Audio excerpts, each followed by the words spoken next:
Israel klaim telah hancurkan ancaman bom nuklir Iran dan siap bertindak lagi melawan Iran. Namun di sisi lain, pihak Iran mengatakan bahwa dua agresi brutal dan melanggar hukum yang dilakukan Amerika Serikat dan Israel didasarkan pada klaim palsu. ריסקנו חלקים גדולים מציר הרשע האיראני שכיתר אותנו מכל עבר. הרחקנו מעלינו סכנה קיומית מיידית של פצצות גרעין ואלפי טילים בליסטיים אותם פיתחה איראן.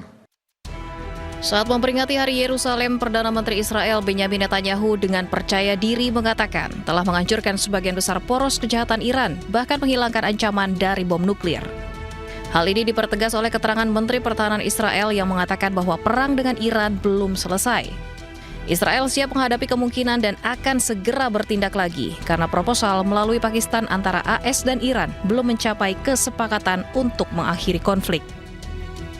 זאת משימתנו לא תמה.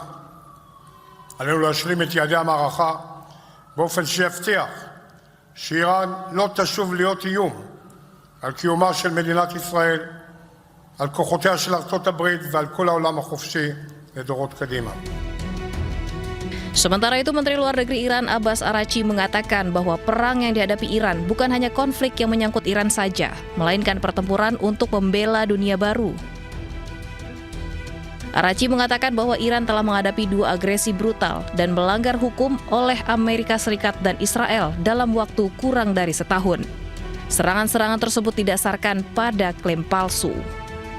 The attacks on my people have been justified with false claims that run counter to the informed assessments of the International Atomic Energy Agency and even America's own intelligence community.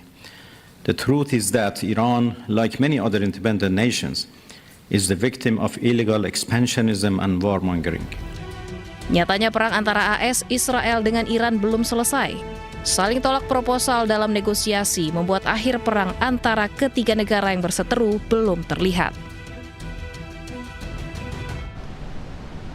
Amerika Serikat telah menyiapkan operasi militer terbaru bernama Sledgehammer. Operasi militer tersebut dipersiapkan untuk kembali menyerang Iran jika kesepakatan damai gagal.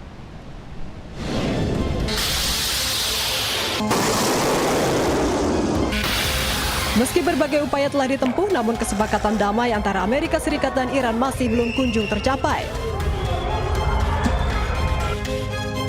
Di tengah kebuntuan negosiasi, AS dilaporkan telah menyiapkan operasi militer terbaru bernama Sledgehammer untuk menyerang Iran jika kesepakatan damai gagal. Operasi militer tersebut hanya berganti nama dari operasi militer sebelumnya yang bernama Epic Fury untuk menghindari pelanggaran War Powers Act atau Undang-Undang Kekuatan Perang. Sejumlah pejabat Amerika Serikat yakin bahwa penggunaan nama operasi baru tidak melanggar War Powers Act. Undang-undang tersebut membatasi waktu 60 hari kepada Presiden AS dalam melancarkan perang melawan negara asing tanpa persetujuan Kongres. Diketahui operasi militer Epic Fury telah berakhir pada bulan April lalu, meskipun AS dan Iran belum mencapai kesepakatan damai. Kedua belah pihak telah berupaya mengajukan proposal damai, namun hingga kini masing-masing pihak saling menolak syarat-syarat yang diajukan.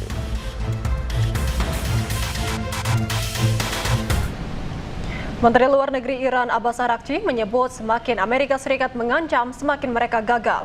Ia juga mengatakan tidak ada solusi militer di Iran pada pertemuan BRICS di New Delhi, India. تهدیدهاشون عادت داریم. اینها بالاخره مدت هاست که به اشکال مختلف به شیوه های مختلف تهدید خودشون تکرار میکنن. ولی خب خودشون هم میدونن که از تهدیدهایی که کردن، حتی از جنگی که کردن، هیچ نتیجه‌ای نگرفتن تا حالا و نخواهند تونست بگیرن. من امروز هم در صحبت خودم در بریکس این رو مجددا تاکید کردم که هیچ راه حل نظامی برای هر اموری که مربوط به ایران باشه وجود نداره. ایران در مقابل تهدیدها محکم میسته، سرخم نمیکنه. این رو دیدن، تجربه کردن، 40 روز با ما جنگیدن، نتیجه‌اش رو دیدن. ایران در مقابل فشارها مقاومت میکنه. در این حال کسانی که با زبان احترام با ایران صحبت بکنن با همون زبان بهشون. Pemirsa, Amerika Serikat telah menyiapkan operasi militer terbaru jika kesepakatan damai gagal. Lalu apa langkah yang akan ditempuh oleh Iran? Apakah Iran sudah mempersiapkan diri? Dan untuk membahasnya lebih dalam, kita sudah tersambung dengan peneliti Asia Middle East Center, Pizarro Ghazali Idrus. Selamat malam Pak Pizarro, apa kabar? Ya, selamat malam Mbak Siva, kabar baik. Baik Pak Pizarro, ini kalau kita melihat situasi saat ini, Israel ini mengancam untuk menyerang Iran kembali, kemudian kalau dari Amerika Serikat juga telah mempersiapkan operasi militer terbaru yaitu Sledgehammer untuk mengakali War Powers Act. Di sisi lain, Iran juga sudah mengakui bahwa mereka tidak lagi percaya dengan Amerika Serikat.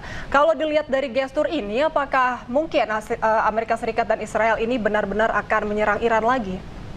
Iya, Siva, jadi rencana Amerika Serikat ataupun pernyataan Trump yang berencana untuk melakukan serangan kembali kepada Iran, ini terjadi karena kegagalan Donald Trump untuk membujuk Xi Jinping, Presiden Cina, untuk menekan Iran. Dalam pertemuan kemarin kalau kita lihat ya, upaya Amerika Serikat mendikte Cina itu gagal total. Cina ternyata tidak terkena bujuk rayu ya, akal bulus dari Donald Trump untuk kemudian menekan Iran, memastikan Iran itu tidak punya fasilitas nuklir, itu tidak terjadi. Memang Cina setuju Iran itu tidak boleh punya senjata nuklir, tetapi Cina tidak pernah mengatakan bahwa Iran sama sekali tidak boleh punya nuklir. Nah, itu dua hal yang berbeda dan itu terbukti gagal. Dan kemudian Donald Trump juga gagal menekan Cina untuk kemudian memaksa Iran membuka Selat Hormuz walaupun ada blokade Amerika Serikat. Karena Iran ini pinter.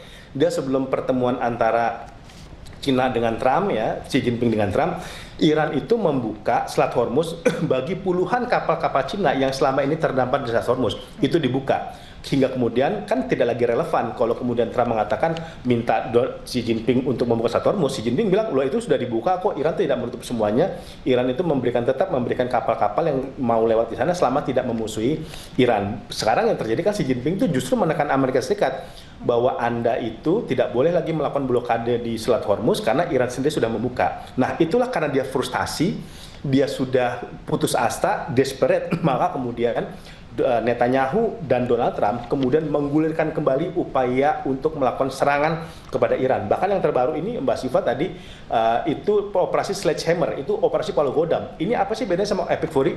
Nah, kalau ini bisa jadi Amerika itu bisa lebih brutal lagi, lebih kencang lagi melakukan serangan. Dan Netanyahu sekarang sudah mempersiapkan upaya untuk melakukan serangan Iran dari dua hal.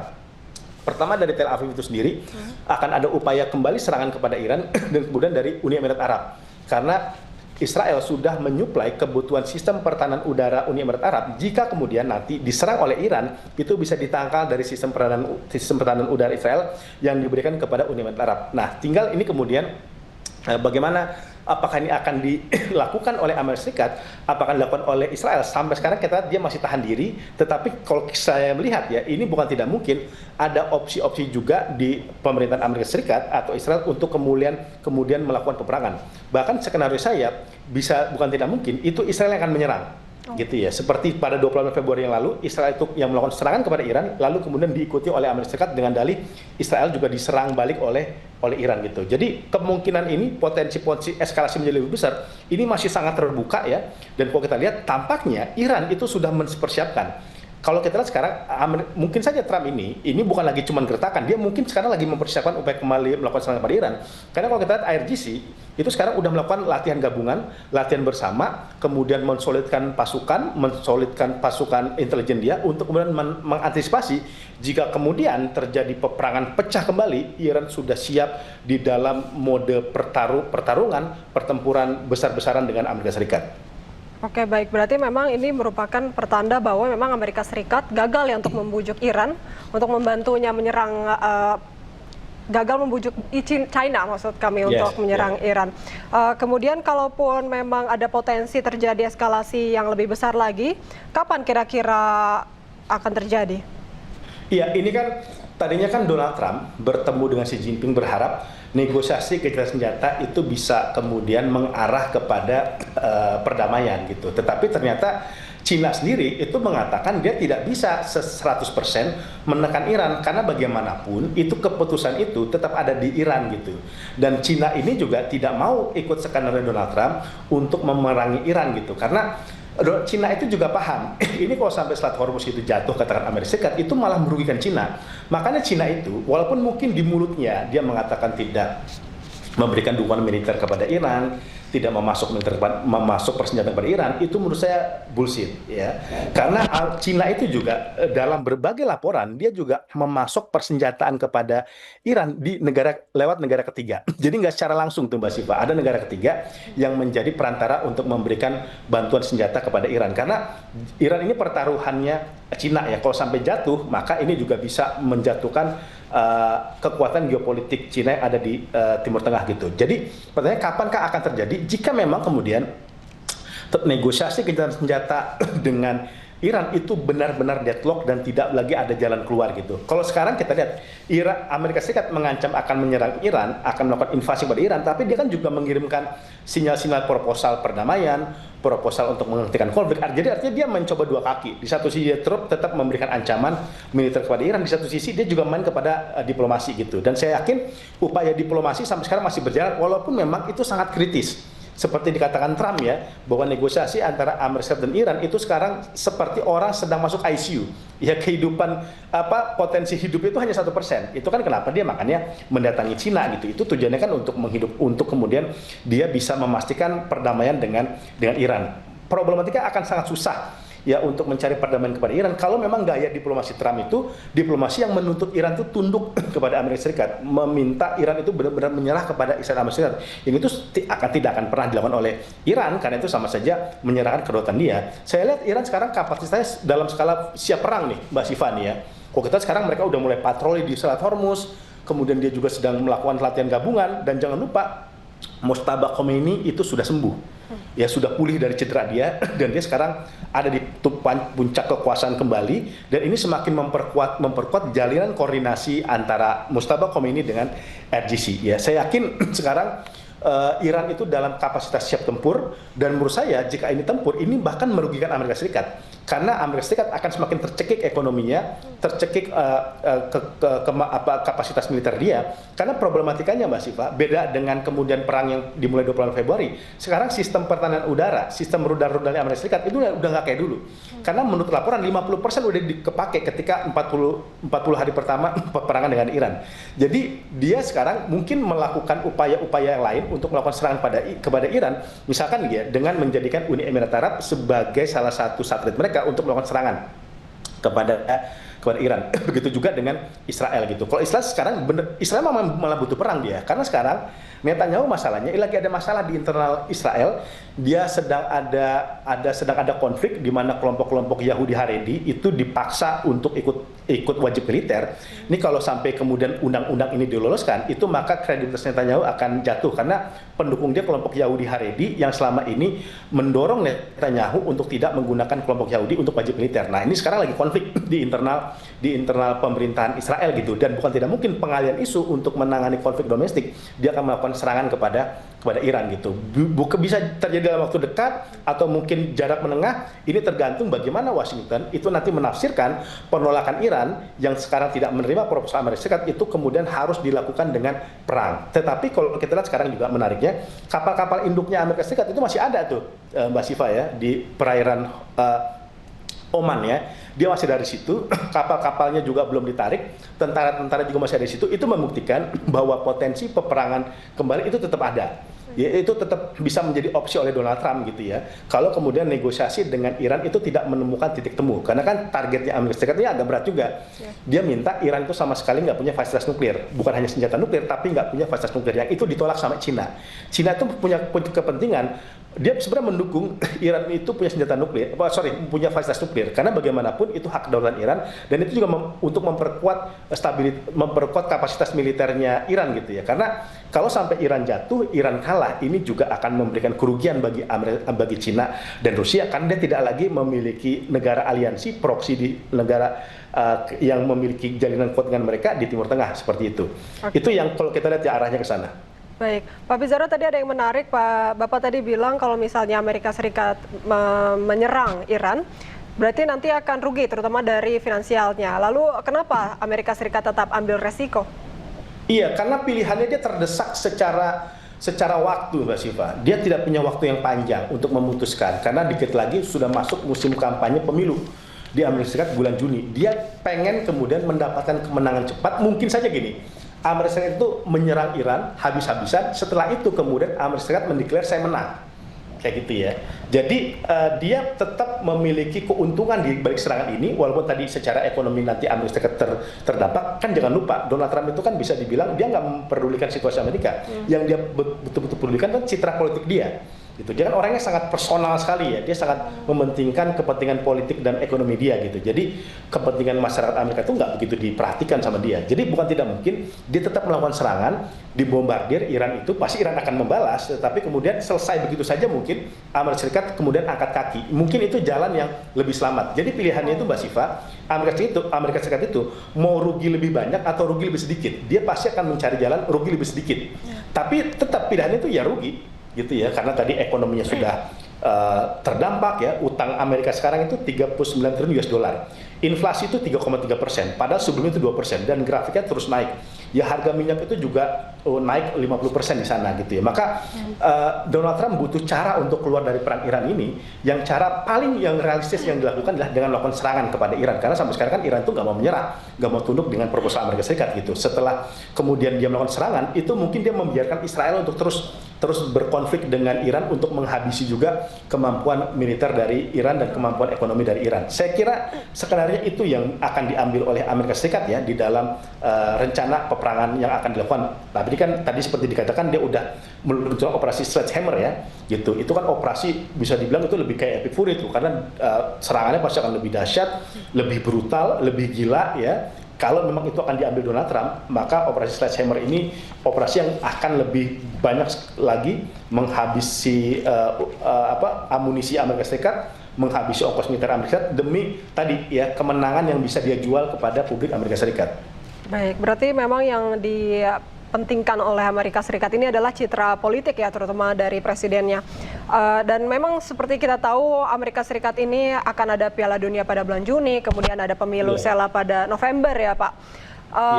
Berarti itu akan sulit ya Amerika Serikat untuk serang Iran. Makanya masih berusaha berdiplomasi. Kemudian apakah mungkin Israel akan menyerang Iran sendirian? Saya kira Israel akan, dari dulu Israel itu agak liar. Dan Israel itu negara yang selalu punya DNA politik dia untuk membuat kekacauan di Timur Tengah dan melakukan sabotase gencatan senjata apapun yang ditengahi oleh Amerika Serikat. Ini kita lihat aja di Gaza ya.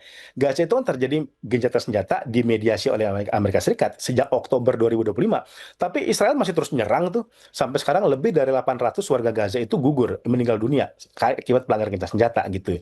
Jadi dia punya cara untuk melakukan sabotase. Ini juga Israel sama Lebanon gencatan senjata ditengahi oleh Amerika Serikat. Tapi apakah kemudian situasi Lebanon berubah? Israel masih terus melakukan serangan kepada Hizbullah, kepada masyarakat sipil di Lebanon, bahkan anak-anak, jumlah korban jiwanya itu semakin hari semakin banyak, udah hampir ratusan kan sejak serangan pada Maret gitu. Jadi udah punya sejarah kita lihat, bahkan dalam beberapa waktu belakangan ini, di mana gencatan senjata yang dimediasi oleh Amerika Serikat itu selalu kemudian dilanggar oleh Israel. Bukan tidak mungkin ini juga terjadi ini sekarang dalam upaya misalkan terjadi gencatan senjata ataupun dieskalasi. Israel pasti punya kepentingan dia untuk kemudian membakar kembali Timur Tengah dengan cara dia bisa melakukan serangan sendiri gitu. Dan bukankah dulu 28 Februari serangan ke Iran itu kan didahului dari serangan Israel, baru kemudian Amerika Serikat ikut. Kemudian juga jangan lupa, kenapa negosiasi gencatan senjata Amerika Serikat dan Israel itu selalu buntu diplomasinya, itu juga gara-gara Israel. Israel itu berhasil membujuk Donald Trump, meyakinkan Amerika Serikat bahwa Iran itu sama sekali nggak boleh punya fasilitas nuklir. Padahal itu bukan keinginan Amerika Serikat. Kalau kita lihat perjanjian dengan Iran dengan Obama 2015, Iran itu masih punya fasilitas nuklir. Dia masih boleh punya uranium gitu. Tetapi sampai kemudian skala senjata itu memang tidak setujui seperti itu. Itu Amerika Serikat, dia masih mengizinkan Iran itu punya fasilitas nuklir. Tapi ini beda nih di eranya Trump ya dengan di era Obama. Di eranya Trump ini Amerika Serikat itu betul-betul melayani kepentingan Israel. Ya 100% apa yang diinginkan Netanyahu itu berusaha sebisa mungkin itu dilakukan oleh Trump. Karena Trump itu hutang budi dengan Israel. Ekonom Zionis, pengusaha Zionis itu berkontribusi atas kemenangan dia di dalam pemilu kemarin ketika melawan Kamala Harris gitu ya. Dan Partai Republik itu kan memiliki dukungan yang kuat dengan kelompok Zionis. Bahkan kalau kita lihat ya, ketika berbagai agama itu udah mulai mengisolasi Trump, Katolik sudah mulai mengkritik Trump, kelompok Yahudi juga sama. Itu dukungan yang paling kuat yang masih diberikan kepada Trump itu dari kelompok evangelis yang itu punya kaitan dengan Israel gitu. Jadi Israel pasti bisa dia akan melakukan berbagai upaya untuk kembali menyerang Iran dengan restu atau tanpa restunya Amerika Serikat. Karena itu selama ini yang dilakukan. Israel tidak akan pernah punya atensi gitu ya untuk kemudian membiarkan negara Timur Tengah itu berkembang, itu akan melawan mereka dan sebisa mungkin mereka melakukan serangan sebisa mungkin untuk kemudian melumpuhkan kekuatan militer dari berbagai negara-negara Timur Tengah. Tidak hanya Iran, saya lihat Israel menyerang Lebanon, Israel menyerang Suriah, bahkan yang oposisi Israel mengatakan bukan tidak mungkin kalau Iran ini selesai gencatan senjata, perang masih terus berlangsung, tetapi dengan upaya Israel melakukan serangan kepada Turki, sekutunya Amerika Serikat di NATO, kayak gitu ya. Itu yang kalau kita lihat ya Mbak Siva ya, rencana Israel ke depan.